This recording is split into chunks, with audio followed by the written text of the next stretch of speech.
Model school వెనుక భాగంలో ఇది ప్రభుత్వ భూమి గుట్టలు పకీర్గుట్ట ముక్కిరిగుట్ట అంటారు. ఈ వెనుక భాగంలో దాదాపు 100 ఎకరాల భూమి ప్రభుత్వ భూమి ఉంది, మనకు కనబడుతూనే ఉంది.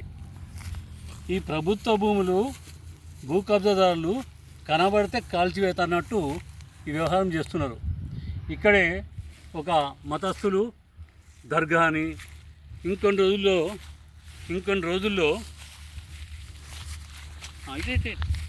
రోజుల్లో మిగతా మతస్థులు కూడా ఆలయాలు కడతారంటారు, ఆశ్రమాలు కడతారని చెప్పేసి అనుకుంటారు. వాళ్ళు కూడా ఈ ప్రభుత్వ భూములు కబ్జా చేసే అవకాశం ఉంది. అంటే కనబడితే ప్రభుత్వ భూమి కబ్జా, తర్వాత వెంచర్లు ఏర్పాటు చేసి దాన్ని లక్షల కోట్ల రూపాయలతో దాన్ని వెంచర్లు ఏర్పాటు చేసి సొమ్మును కాజేస్తూ ఉన్నారు. అంటే ప్రభుత్వం కబ్జా చేస్తూ ఆర్థికంగా బలపడుతూ ఉండడం వాళ్ళ యొక్క సిద్ధాంతం.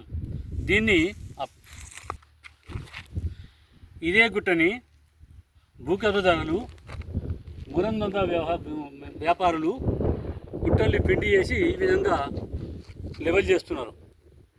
ఈ లెవెల్ అయిన భూముల్లో వ్యవసాయం అని చెప్పేసి నాటకం ఆడి దొంగ రిజిస్ట్రేషన్ చేసుకుంటూ ఈ ప్రభుత్వ భూముల్లోనే వ్యవసాయంగా మార్పు చేసుకుంటూ ఉంటున్నారు. మరి ఇలాంటి చాలా విలువ గల భూముల్లో అన్నక్రాంతం అవుతూ ఉంటే ప్రభుత్వ అధికారులు ప్రభుత్వ భూమిని ఏ విధంగా పట్టా చేస్తారని చెప్పి నేను ప్రశ్నిస్తున్నాను.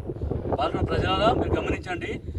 ప్రభుత్వ భూమి పేదవానికి ఒక ప్లాట్ కావాలంటే 1.25 లక్ష ప్రశ్నలు.